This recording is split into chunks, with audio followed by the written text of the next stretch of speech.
Pada kesempatan kali ini, saya mohon dengan sangat agar Anda tidak melakukan skip, supaya Anda bisa mencermati isi video ini sehingga mendapat keterangan yang lebih jelas.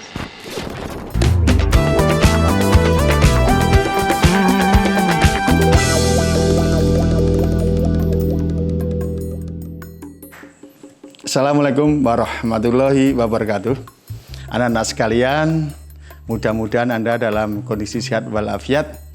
Di masa pandemi ini, Anda harus selalu menjaga kesehatan agar tidak terkonfirmasi COVID-19.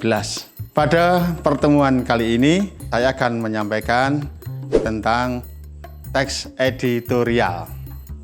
Adapun kompetensi dasar pada pertemuan kali ini, yang pertama, mengidentifikasi informasi, baik pendapat, alternatif solusi, dan simpulan terhadap suatu isu dalam teks editorial. Kemudian yang kedua, menganalisis struktur dan kebahasaan teks editorial. Indikator pada pertemuan ini diharapkan kalian bisa menentukan isi teks editorial, kemudian menyebutkan pendapat, opini, dan fakta dalam teks editorial, kemudian menentukan struktur teks editorial, dan yang terakhir, mengetahui unsur kebahasaan teks editorial. Berikutnya, apa teks editorial itu?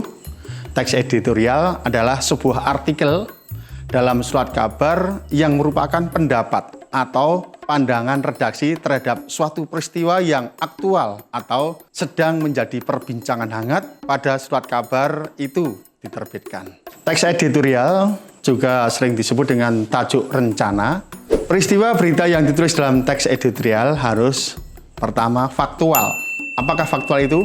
Berdasarkan kenyataan, mengandung kebenaran. Kemudian yang kedua aktual. Beritanya baru saja terjadi, atau masih baru, atau masih hangat, sedang menjadi pembicaraan orang banyak, dan benar-benar terjadi. Kemudian yang ketiga, harus fenomenal, artinya berita itu luar biasa atau hebat.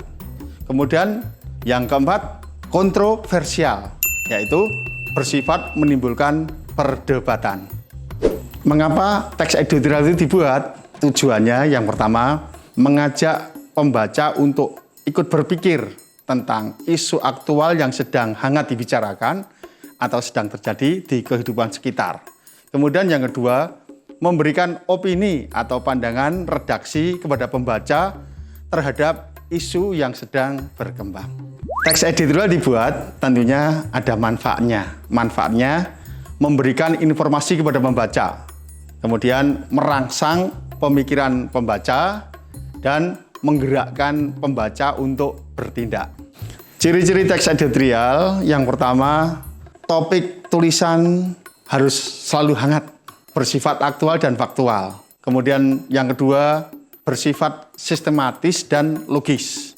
Ketiga, teks editorial merupakan sebuah opini atau pendapat yang bersifat argumentatif. Jadi ada alasannya mengapa ditulis. Kemudian yang keempat, teks editorial menarik untuk dibaca karena ditulis dengan menggunakan kalimat yang singkat, padat, dan jelas. Dalam teks editorial pasti ada opini. Kemudian untuk memperkuat argumentasi disajikan fakta. Ada kalanya Anda sekalian bingung membedakan antara fakta dan opini. Cara yang pertama, pilah berbagai kalimat yang mengandung kritik, penilaian, prediksi, harapan, dan saran. Kalimat seperti itu dipastikan merupakan opini, bukan fakta. Dua, pisahkan berbagai kalimat yang mengandung data fakta, seperti kalimat yang menyatakan suatu angka statistik. Berarti itu statistik berarti fakta dari lembaga terpercaya, atau kalimat langsung dari hasil wawancara narasumber. Kemudian yang ketiga, identifikasi peristiwa, tokoh, kejadian, dan semua yang berhubungan dengan berita yang dikomentari dalam teks editorial. 4. Verifikasi kebenaran berbagai data, peristiwa, dan semua konteks lainnya yang digunakan dalam teks editorial. Caranya dengan membandingkan berita dengan topik yang sama antara media satu dengan media yang lain. Atau Anda bisa mengakses website resmi penyedia data. Untuk dapat memahami bagaimana tajuk rencana, coba perhatikan contoh tajuk rencana berikut. Tajuk rencana ini saya ambil dari Harian Kompas pada tanggal 26 Oktober 2020. Pada paragraf 1 ini, kalau Anda perhatikan, ada judul yaitu 1 Indonesia lawan COVID, kemudian 119 Gerakan umat manusia sedunia untuk mengatasi COVID-19 telah diluncurkan. Semua sadar dan ada satu negara pun yang dapat bergerak sendiri. Kalimat seperti ini berupa fakta, karena ini benar-benar terjadi atau peristiwa. Peristiwa apa? Yaitu ada gerakan umat manusia sedunia. Kemudian pada pertemuan itu semua peserta sadar bahwa tidak bisa bergerak sendiri. Berarti paragraf ini merupakan fakta. Dan untuk paragraf 1 merupakan pendahuluan dari teks editorial itu. Merupakan tesis atau pendapat awal dari redaksi. Pada paragraf kedua bisa Anda cermati, dengan bekerja bersama-sama, semua berkesempatan mengoptimalkan pengetesan, pengobatan, ataupun vaksinasi untuk menyelamatkan umat manusia di dunia ini. Kalimat ini merupakan opini yang merupakan prediksi. Kemudian kalimat berikutnya, gerakan tersebut bukan cerita fiksi ilmiah seperti film Hollywood Armageddon yang menceritakan bagaimana semua negara bersatu mengirimkan orang terbaiknya mencari solusi menghadapi hujan meteor yang menghancurkan bumi. Kalimat yang kedua ini merupakan penilaian, ditandai dengan gerakan tersebut bukan dan seterusnya. Kemudian kalimat yang terakhir, gerakan 119 adalah gerakan nyata untuk menyelamatkan bumi dari serbuan virus SARS-CoV-2. Ini merupakan penilaian juga. Berarti satu paragraf ini merupakan opini semua. Pada paragraf ketiga ini, kalimat pertama merupakan opini yang berupa saran. Mengapa berupa saran? Gerakan bersama ini pula yang perlu inisiasi, dibangun, dirawat, dan terus dikembangkan di bumi Nusantara. Berarti di sini merupakan penilaian, perlu diinisiasi, dan seterusnya. Kalimat kedua, dalam webinar yang diselenggarakan Harian Kompas bersama keluarga alumni Universitas Gadjah Mada, soal ini pun mengemuka, berarti berupa fakta. Berikutnya, kalimat berikutnya, pendekatan mengatasi pandemi di negeri ini tidak bisa dilakukan sebatas program pemerintah, tetapi harus melalui gerakan bersama. Di sini ada kata kunci, tidak bisa. Berarti ini merupakan opini. Opini apa? Penilaian. Berikutnya, pendekatan tidak bisa eksklusif, tetapi harus inklusif. Pendekatan ini juga tidak bisa by authority dan harus by influence. Berarti dua kalimat ini juga merupakan opini, penilaian. Pada paragraf keempat, kalau kita cermati ada kalimat gerakan bersama dari semua pihak, termasuk dunia usaha, pendidikan, keagamaan, dan masyarakat dibutuhkan agar lebih cepat mengatasi COVID-19. Kalimat ini diawali dengan opini penilaian, kemudian dilanjutkan dengan opini harapan, yaitu dengan menggunakan kata agar kita dapat lebih cepat mengatasi COVID-19. Pemerintah, baik pusat maupun daerah, tidak mampu mengatasi sendirian. Berarti ini merupakan opini prediksi. Tidak bisa sendiri, tapi harus cara sinergi. Berarti ini prediksi dari redaktur. Kemudian berikutnya, segenap kekuatan nasional, semua yang terbaik di bidangnya perlu dilibatkan dan terlibat. Berarti di sini ada kata-kata perlu dilibatkan. Berarti merupakan opini yang berupa saran. Pada paragraf 5 terdapat opini kritik, yaitu pada kalimat, namun tokoh pejuang ini juga mengingatkan bangsa ini, terutama para pemimpinnya, kurang menunjukkan usaha sungguh-sungguh untuk memelihara sifat dan sikap gotong royong dalam masyarakat. Ya, penandanya di mana? Opini kritiknya kurang menunjukkan usaha sungguh-sungguh. Pada paragraf 6 kita cermati lagi kalimat 1, mengacu pada 4 kerangka kerja penanganan pandemi Organisasi Kesehatan Dunia, banyak hal yang bisa dilakukan secara bergotong royong, baik dalam hal diagnostik, terapeutik, vaksinasi, maupun perbaikan infrastruktur layanan kesehatan. Ini semuanya merupakan opini prediksi. Kemudian kalimat kedua, terkait vaksin dan seterusnya, termasuk argumentasi yang memperkuat opini pendapat sebelumnya. Pada paragraf 7 terdapat kalimat Richard Edelman, CO Edelman, perusahaan komunikasi mengingatkan, ini juga saatnya bagi pemerintah, media, bisnis, dan organisasi pemerintah bekerja sama dan membangun kepercayaan.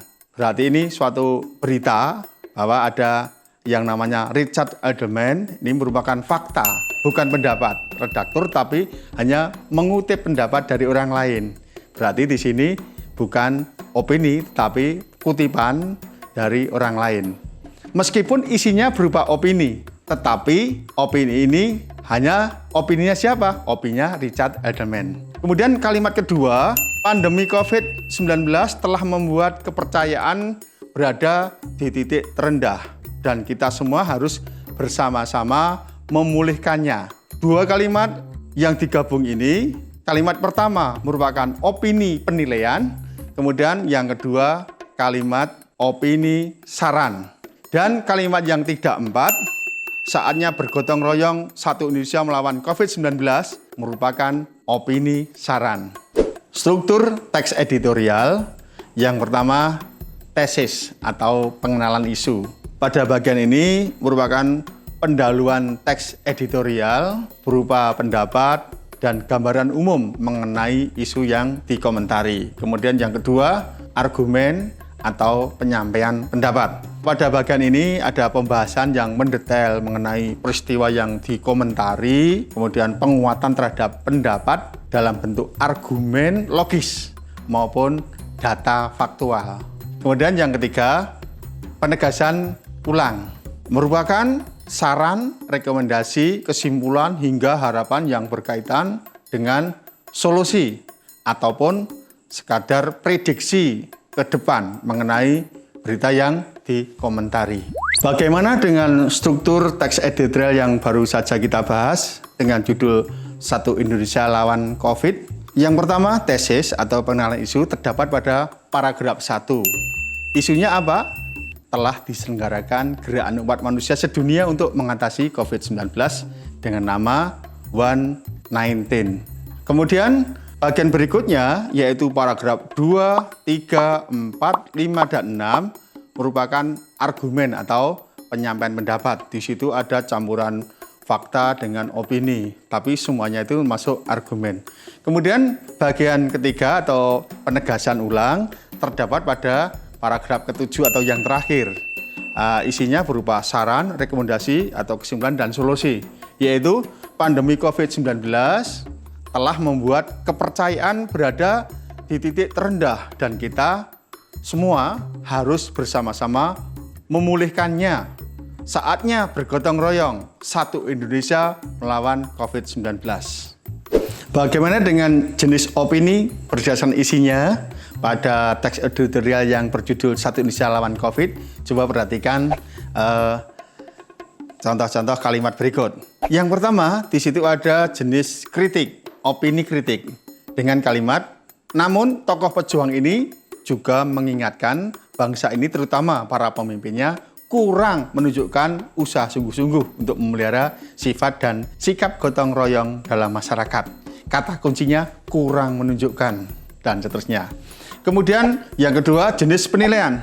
Contohnya pendekatan mengatasi pandemi di negeri ini tidak bisa sebatas program pemerintah tetapi harus melalui gerakan bersama. Kata kuncinya tidak bisa. Kemudian jenis prediksi, opini prediksi. Kalimatnya, pemerintah baik pusat maupun daerah tidak mampu mengatasi sendirian. Kata kuncinya tidak mampu. Kemudian kalimat mengacu pada 4 kerangka kerja penanganan pandemi Organisasi Kesehatan Dunia, banyak hal yang bisa dilakukan secara gotong royong.